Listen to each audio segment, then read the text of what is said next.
খবরের শুরুতে দেখে নেব আজকের সংবাদ শিরোনাম। শুভেন্দুর গড়ে ৪২টার মতো ৩৯টা আসনের প্রার্থী দিতে পারল না বিজেপি। নিঃসন্দেহে জয়ের পথে টিএমসি। বাংলা আবাস যোজনার টাকা দেওয়া নিয়ে বড় সিদ্ধান্ত নবান্ন। শুক্রবার থেকে লেপের ভেতর ঢুকতে তৈরি থাকুন। শীত দিয়ে বড় আপডেট দিল আবহাওয়া।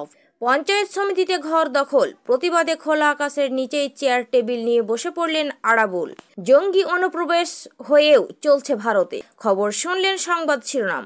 আসছি বিস্তারিত খবরে। আমাদের চ্যানেলটিকে সাবস্ক্রাইব করুন পরবর্তী আপডেট খবরের জন্য পাশে থাকা বেল আইকনটিকে বাজিয়ে দিন। দিনের শেষে দেখা যায় ৩৯টি আসনে প্রার্থী দিতে পারেনি বিজেপি। পূর্ব মেদিনীপুর জেলার মহিষাদল বিধানসভার লক্ষ্য ২ গ্রাম পঞ্চায়েতের কাকুন্ডু বক্সিচক সমবায় সমিতি আগেও তৃণমূলের দখলে ছিল। চলতি বছরে এই সমবায় সমিতির পরিচালক মণ্ডলীর মেয়াদ শেষ হয়। অধিকারী গড়ে একটি সমবায় নির্বাচনে বিনা প্রতিদ্বন্দ্বিতায় জিততে চলেছে রাজ্যের শাসক দল তৃণমূল। মোট ৪২টি আসনের মধ্যেই মাত্র ৩টিতেই আসনে প্রার্থী দিতে পেরেছিল বিজেপি। মহিষাদলের কাকুন্ডু বক্সিচক সমবায় সমিতির নির্বাচনে মনোনয়ন জমা দেওয়ার শেষ দিন ছিল বুধবার।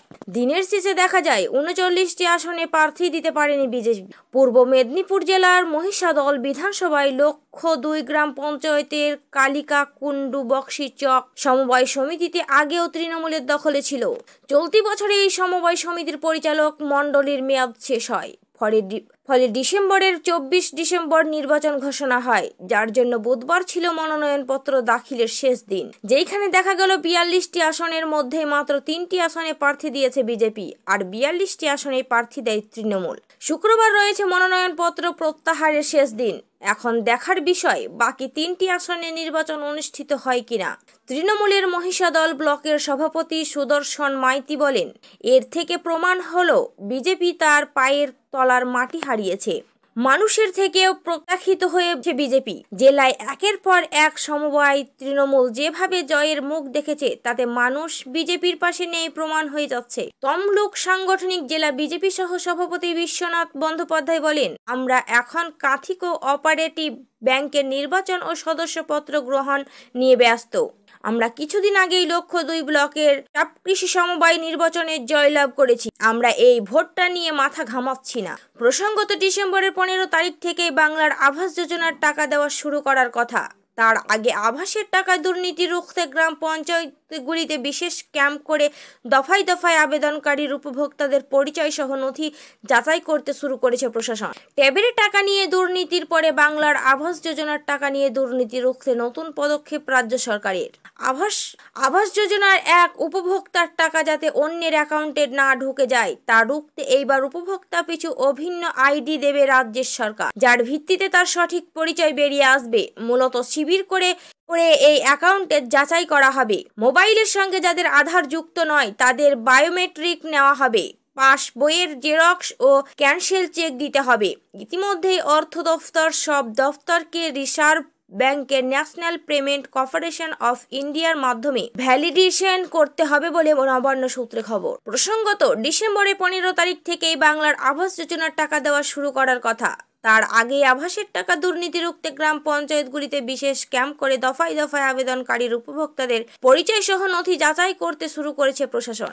পরে ক্যাম্প থেকে সবুজ সংকেত মিললে তবে উপভোক্তাদের অ্যাকাউন্টে ঢুকবে টাকা। এই পুরো প্রক্রিয়াটির জন্য বিশেষ পোর্টাল খোলা হচ্ছে। কি কি নিয়ম মানতে হবে তার তালিকা বিডিও অফিসে পাঠিয়ে দেওয়া হয়েছে।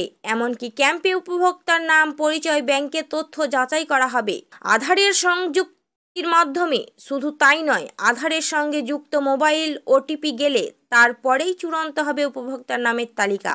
হাওয়া অফিস পূর্বাভাস দিয়েছে, উত্তরে হাওয়া জোরদার হতেই বেড়েছে শীতের দাপট। শুক্রবার পুরুলিয়া, বীরভূম, পূর্ব ও পশ্চিম বর্ধমানে শৈত্যপ্রবাহের সতর্কতা জারি হয়েছে।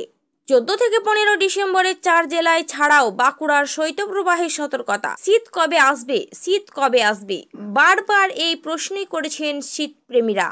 কারণ বেশ কয়েকদিন আগে নিম্নচাপের বৃষ্টির বাধা হয়ে দাঁড়িয়েছিল শীতের পথে। তবে সেই কাটা সরতেই পড়তে শুরু করেছে ঠান্ডা। আলিপুর আবহাওয়া অফিস পূর্বাভাস দিয়েছে শুক্রবার থেকে বাংলায় শৈত্যপ্রবাহের সতর্কতা। হাওয়া অফিস পূর্বাভাস দিয়েছে উত্তরে হাওয়া জোরদার হতেই বেড়েছে শীতের দাপট। শুক্রবার পুরুলিয়া, বীরভূম, পূর্ব ও পশ্চিম বর্ধমানে শৈত্যপ্রবাহের সতর্কতা জারি হয়েছে। 14 থেকে 15 ডিসেম্বরের 4 জেলায় ছাড়াও বাঁকুড়ার শৈত্যপ্রবাহের সতর্কতা। শনিবার 12 ডিগ্রি সেলসিয়াসে নামতে পারে কলকাতার তাপমাত্রা। দক্ষিণবঙ্গের বাকি জেলাতেও তাপমাত্রা স্বাভাবিক বা স্বাভাবিকের নিচে থাকবে। জমিয়ে দিতে শীত বা জাঁকিয়ে শীতের পরিস্থিতি পশ্চিমবঙ্গে।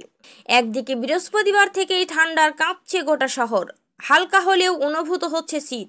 ঠান্ডার কালিম্পককে টেক্কা দিয়েছে পুরুলিয়া। বীরভূম, পুরুলিয়ার পারদ নামলো 8.1 ডিগ্রি সেলসিয়াসে, শ্রীকেতন 9.2 ডিগ্রি, কালিম্পক 9.3 ডিগ্রি, 10 ডিগ্রিতে নামলো বর্ধমান। ঝাড়গ্রামের তাপমাত্রা, উত্তর শহরতলির দমদমের তাপমাত্রা 13 ডিগ্রি।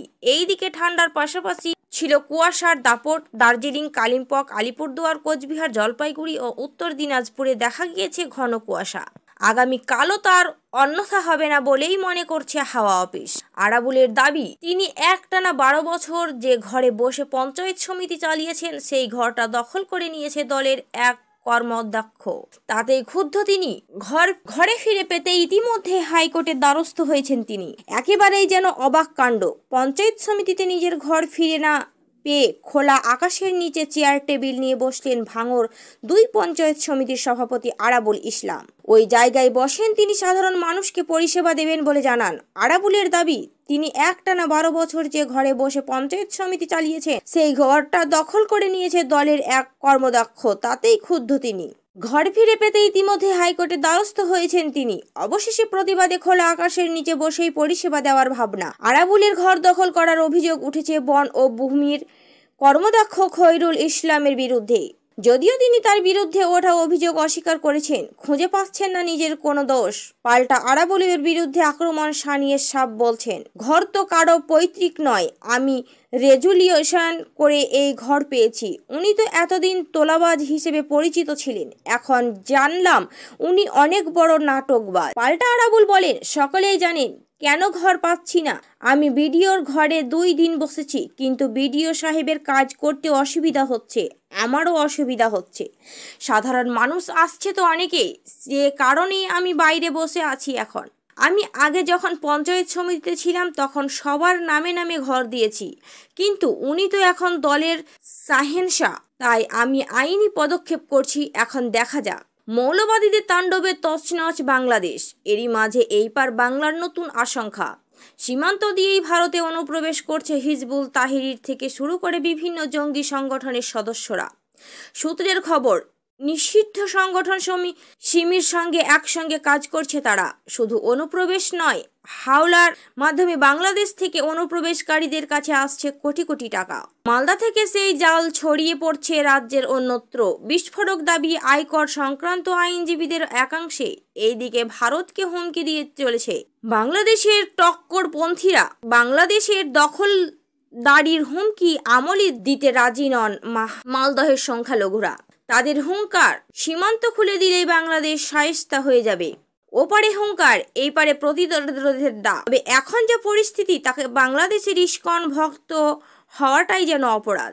ওপারের নাবালিকার অভিজ্ঞতা তো তেমনই। তাদের বারবার তুলে নিয়ে যাওয়ার হুমকি দেয় মৌলবাদীরা। প্রাণ বাঁচাতে অসুস্থ বাবাকে, মাকে ওই পারে ছেড়ে এ পারে নাবালিকা।